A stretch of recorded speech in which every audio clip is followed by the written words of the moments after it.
presento a mi querido Rafael Polán. En China, él está en China, pero no lo pudo hacer en vivo. Porque, ¿qué creen? Lo detuvieron, pero está bien, está a salvo. Querida Fer, un gusto estar de nuevo aquí contigo y con todas las personas que nos escuchan. Y bueno, pues vamos a aprovechar este viajecito para platicarles de China, platicarles de la China de la que poco se nos cuenta. Y me gustaría empezar un poco situándonos en un contexto histórico que nos permite entender por qué la civilización china perdura. A ver, en parte porque estaban aislados, ¿no? Tenemos el desierto del Gobi por un lado, el Taklamakan, ¿no? Estos grandes desiertos que dificultan el acceso de grandes grupos invasores. Sí va a haber ciertas incursiones, pero generalmente son de pueblos de las estepas. Entonces, esto permite que en torno al río Amarillo, pues la civilización china vaya prosperando. De hecho, el río Amarillo es la cuna de la civilización china. Comento esto del río Amarillo porque el río Amarillo, el río Yangtze van a ser importantísimos, sobre todo el río Amarillo, que es la cuna de la civilización china. A ver, esto me gustaría platicarlo, que se me hace un tema interesante. Al final son estereotipos, pero siempre los estereotipos nos hacen conocer a un país de forma mucho más profunda, ¿no? Entonces, en el norte de China tenemos el río Amarillo, que para ellos es importantísimo, es la cuna de la civilización. Este río pasa por el desierto, va arrastrando sedimentos que van a ser muy fértiles todo el camino restante hacia su desembocadura. Entonces es en torno a la cuenca del río Amarillo que van a surgir las primeras dinastías. Y en el sur tenemos el río Yangtze, que es clave en el desarrollo de la cultura del arroz, clave en el desarrollo del comercio entre oeste y este. Pero tenemos otro río, el río Huai, que es interesantísimo porque si ustedes cruzan el río Huai hacia el norte, van a ver otra China. Seguramente muchos de ustedes han escuchado o incluso han dicho esto de todos los chinos son iguales.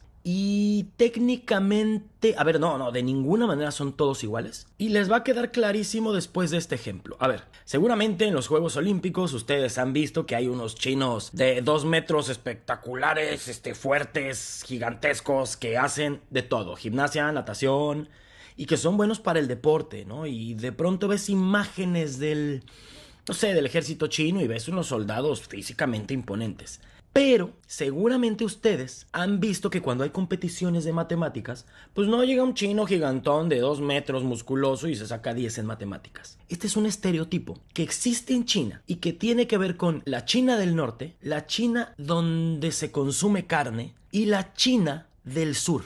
Y lo que divide estas dos Chinas es el río Huai. Y en la China del sur, la China del arroz que le llaman, pues es una cultura muy distinta. Es donde hay ciudades como Nanjing, Nan sur, Jing capital, Bei norte, Jing capital. Entonces Nanjing, Beijing ya nos están diciendo en dónde estamos ubicados.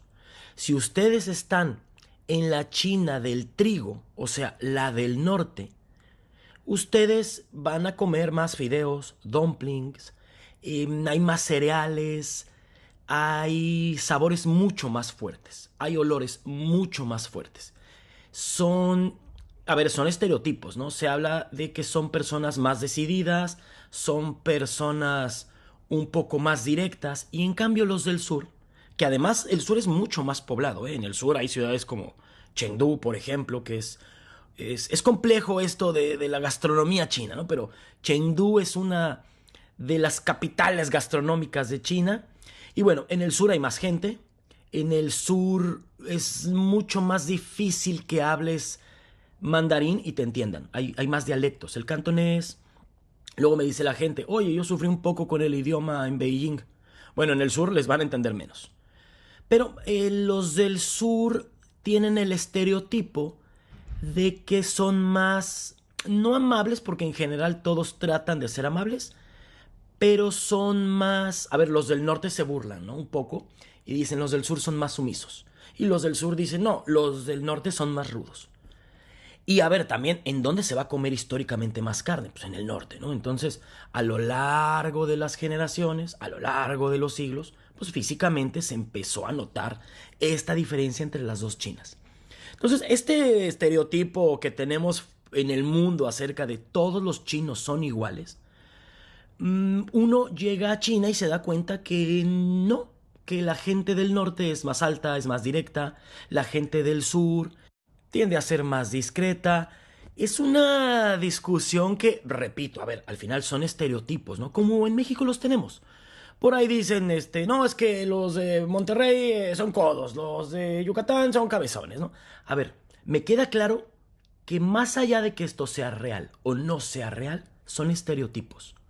Y los estereotipos nos permiten conocer de una manera más profunda la historia de un país. Ahora, yo les comentaba que China es una civilización que de alguna manera se va a desarrollar un tanto por la situación geográfica, por decisiones del gobierno, pues se van a ir desarrollando, van a ir preservando su cultura, van a ir extendiendo su cultura, su escritura a Corea, eventualmente a Japón, y ellos van a tener muchas cosas que vienen de China. A ver, al final, China es una de las 6 culturas madres del mundo, que de pronto muchas personas creen erróneamente que China es la cultura más antigua, o es Mesopotamia, o son los egipcios. Y sí, pero no existe una cultura madre para todo el mundo. Por ejemplo, la cultura madre de Norteamérica, la cultura que va a tener influencia enorme en las culturas que van a preceder, son los olmecas. La cultura madre del creciente fértil, pues son todas las personas que se van a, bueno, todas las ciudades, todas las civilizaciones que se empiezan a desarrollar entre los 2 ríos, o sea, Mesopotamia, meso, entre, pótamos, ríos. Otra cultura madre, pues son los chinos, pero ojo, no los chinos del sur, los chinos del trigo, o sea, los que están al norte, los chinos que van a desarrollarse en torno al río Amarillo. Es en torno al río Amarillo donde surge la figura de un hombre importantísimo, Yi Sheng, que fue el rey del estado de Qin y se convierte en el unificador de China. Le llaman el primer emperador, Shi Huangdi.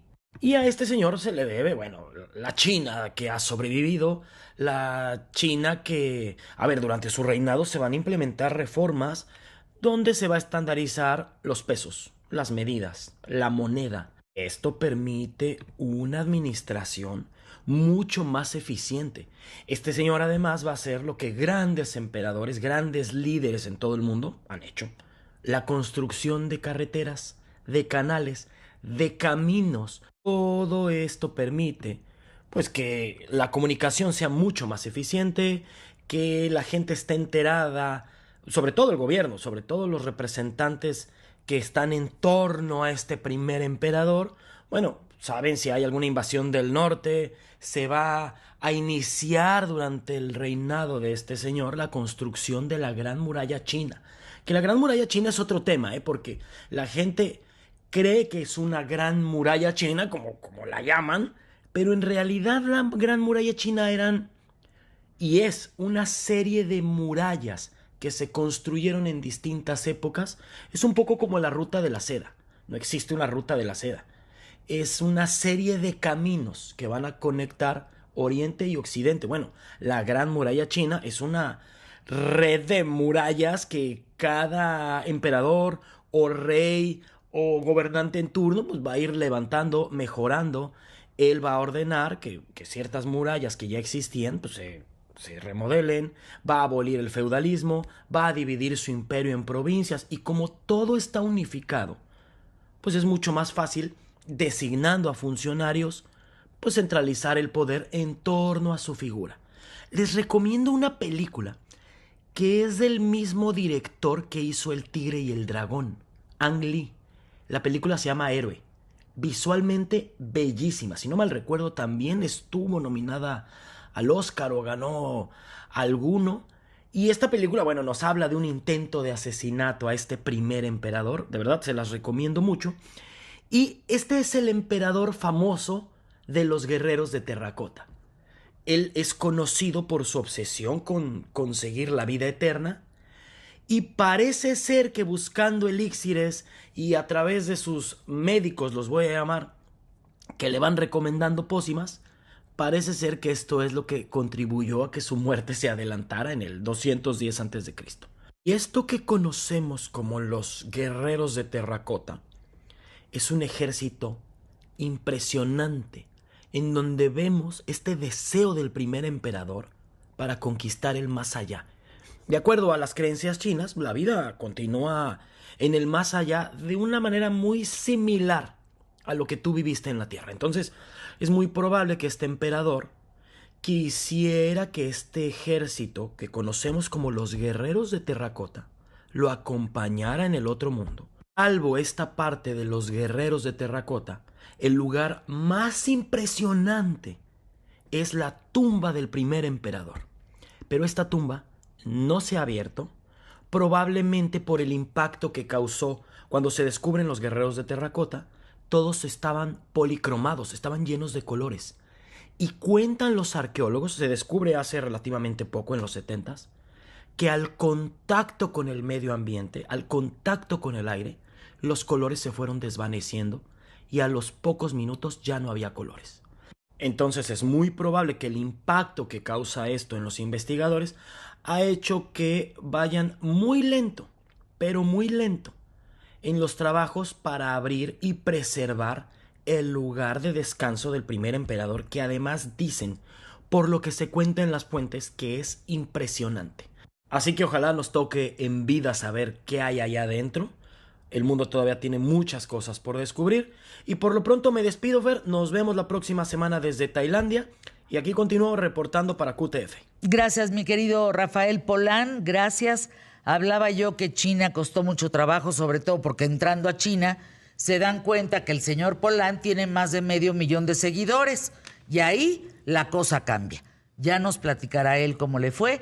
Por lo pronto, qué bueno que estás bien.